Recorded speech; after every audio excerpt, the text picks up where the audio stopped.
नमस्कार। राज्यातील नगर परिषद निवडणूक रणसंग्रामातील मुख्यमंत्र्यांची आजची पहिली सभा चंद्रपूर जिल्ह्यातील भद्रावती शहरात पार पडली।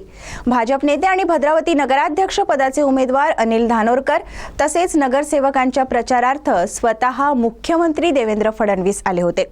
यावेळी मुख्यमंत्री देवेंद्र फडणवीस यांनी कमळाच्या चिन्हावर बोट दाबून 2 तारखेला कमळाची काळजी घ्या, त्यानंतरचे 5 वर्ष आम्ही तुमची काळजी घेऊ असे म्हणाले। त्याचप्रमाणे लाडक्या बहिणींनाही त्यांनी यावेळी आश्वस्त केले आणि भाषणाची सुरुवातच लाडक्या बहिणींनो लाडक्या भावांनो असं म्हणत केली। यावेळी मुख्यमंत्री देवेंद्र फडणवीस यांनी भद्रावतीच्या धार्मिक स्थळांवरही भाष्य केले। हिंदू, जैन, बौद्ध अशा 3 धर्मांचा त्रिवेणी संगम असलेल्या भद्रावती शहरातील 170 पेक्षा अधिक प्राचीन मंदिरं, विजासन लेणींचा उल्लेख त्यांनी यावेळी केला आणि येथे पर्यटनाची मोठी संधी असल्याचे म्हणत भद्रावती शहराचा विकास पर्यटनक्षम भाग म्हणून करणार अशी ग्वाही त्यांनी यावेळी दिली। सर्व धर्म आणि संस्कृतीचा भद्रावती येथे संगम आहे। या मतदारसंघात सरकारने मोठा पैसा दिलाय असेही त्यांनी यावेळी नमूद केले। त्याचप्रमाणे नीती, नियत आणि निधी या त्रिसूत्रीच्या माध्यमातून राज्यातील शहरे कशी विकसित होतील या अजेंड्यावर काम सुरू असल्याचे त्यांनी सांगितले। तसेच जोपर्यंत तुमचा देवा भाऊ आहे, लाडकी बहीण योजना बंद होणार नाही असा विश्वासही देवेंद्र फडणवीस यांनी बोलताना लाडक्या बहिणींना दिला। आणि ज्याप्रमाणे राज्यात लखपती दीदी उपक्रमाच्या माध्यमातून लाडक्या बहिणी सक्षम झाल्यात, त्याप्रमाणे भद्रावती शहरात देखील लखपती दीदी बनवण्याचा उपक्रम हाती घ्या असे अनिल धानोरकर यांना म्हणाले। त्याचप्रमाणे भद्रावती नगरपालिका निवडणुकीत भाजपाला निवडून दिले तर भद्रावती शहराच्या विकासासाठी निधी कमी पडू देणार नाही असे आश्वासन यावेळी देवेंद्र फडणवीस यांनी दिले। पाहूया भद्रावती येथे झालेल्या प्रचार सभेत मुख्यमंत्री देवेंद्र फडणवीस काय म्हणाले। नाही, पण माझी अनिल भाऊ तुम्हाला विनंती आहे, माझ्या बहिणींना केवळ लाडकी बहीण ठेवू नका, माझ्या बहिणींना लखपती दीदी तुम्ही करा। आता लखपती दीदीचा कार्यक्रम आपण आणलेला आहे आणि मला सांगताना आनंद वाटतो, गेल्या 2 वर्षामध्ये महाराष्ट्रातल्या माझ्या 50 लाख लाडक्या बहिणींना आम्ही ऑलरेडी लखपती दीदी केलेला आहे। म्हणजे वर्षाला ते आता 1 लाखाच्या वर पैसा स्वतःच्या भरोशावर कमवत आहेत। 1 कोटीपर्यंत आकडा पुढच्या वर्षी न्यायचा आहे आणि त्याच्याही पलीकडे त्याच्या पुढच्या वर्षी न्यायचा आहे।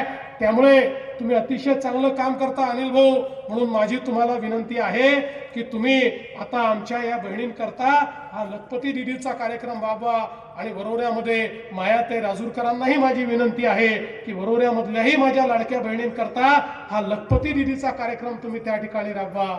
आपण बघा, दिलेली आश्वासनं आम्ही सातत्याने चालू ठेवली। शेतकऱ्यांना मोफत विजेचं आश्वासन दिलं, आजही शेतकऱ्यांना आपण मोफत वीज देतोय आणि पुढच्या वर्षीपासून तर दिवसा 12 तास मोफत वीज ही आपण शेतकऱ्यांना 365 दिवस त्या ठिकाणी देणार आहोत। आज अतिवृष्टी झाली, शेतकऱ्यांवर संकट आलं, 32,000 कोटी रुपयाचं पॅकेज आपण दिलं। आज शेतकऱ्यांच्या खात्यामध्ये थेट पैसे देण्याचं काम हे आपल्या सरकारच्या माध्यमातून होत आहे।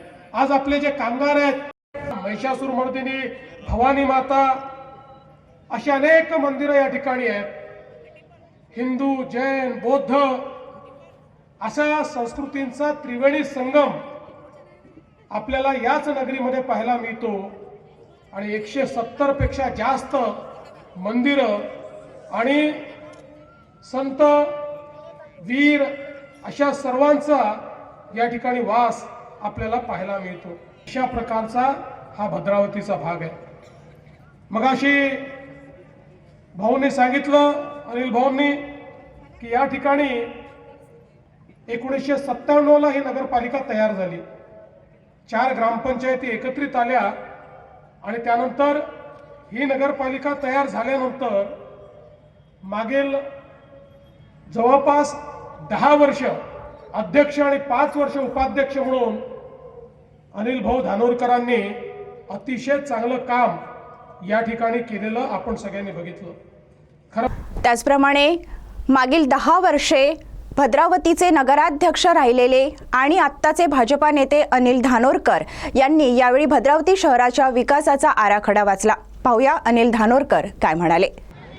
नगरपालिकेची स्थापना झाल्यामुळे होतं, परंतु 2008 मध्ये मला वाटलं की आपल्या समाजाला काहीतरी देणं लागते, आपण समाजासाठी काहीतरी केलं पाहिजे या उद्देशाने प्रेरित होऊन मी नगरपालिका निवडणूक लढविली आणि खऱ्या अर्थाने भद्रावतीच्या विकासाची सुरुवात 2008 पासून झाली। आपण पाहतो की भद्रावती शहराचा मुख्य रस्ता एकच रस्ता होता, मधामध्ये पोल होते, मधामध्ये डीपी होत्या, लाईटची व्यवस्था बरोबर नव्हती। आज बाळासाहेब ठाकरे प्रवेशद्वार ते रेल्वे स्टेशन पर्यंत, जिथून भद्रावती सुरू होते तर भद्रावती संपेपर्यंत आपण मोठा असा प्रशस्त रस्ता केला। आपण सर्व पोल हटवले, डीपी हटवल्या। आज भद्रावती एक शहराचं रूप आपण भद्रावती शहराला दिलेलं आहे। एक स्वच्छ आणि सुंदर शहर आपण निर्माण केलेलं आहे। हे स्वच्छ आणि सुंदर शहर करणं हे माझ्या एकट्याचं काम नसून आपल्या सर्व भद्रावती वासियांचं यामध्ये योगदान आहे। आपण स्वच्छतेच्या बाबतीत खूप मोठे कामं केलेले आहे। आपल्याला केंद्राचे आणि राज्याचे पुरस्कार सुद्धा मिळालेले आहे आणि हे करण्याकरता आपण सर्वांनी आरोग्य विभागाचे जेवढेही कामं आहे तेवढे महिला बचत गटाच्या माध्यमातून करतो।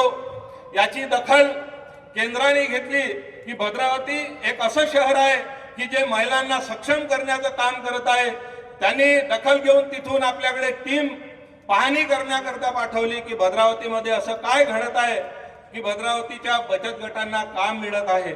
आपण नाली सफाईचे काम असो, कचऱ्यापासून खत निर्मिती असो, कचरा वेगवेगळा करण्याचं काम असो, आपल्या घरी येऊन घंटागाडीद्वारे जो कचरा उचलल्या जाते तो सुद्धा बचत गटाच्या माध्यमातून करतो। केंद्राची टीम आली, त्यांनी पाहणी केली असता त्यांच्या लक्षात आलं की खरंच भद्रावतीमध्ये चांगलं काम होते। त्यांनी ज्या बचत गटाच्या महिला यावेळी मुख्यमंत्र्यांसोबत मंचावर राष्ट्रीय मागासवर्ग आयोगाचे अध्यक्ष हंसराज अहिर, आमदार करण देवतळे, चंद्रपूर जिल्हा बँकेचे अध्यक्ष रवींद्र शिंदे, ओबीसी नेते डॉक्टर अशोक जीवतोडे, भद्रावतीचे नगराध्यक्ष पदाचे उमेदवार अनिल धानोरकर, भाजप नेते रमेश राजूरकर, वरोराच्या नगराध्यक्ष पदाच्या उमेदवार माया राजूरकर उपस्थित होत्या। सीटीव्ही प्रतिनिधी जावेद शेख यांची रिपोर्ट।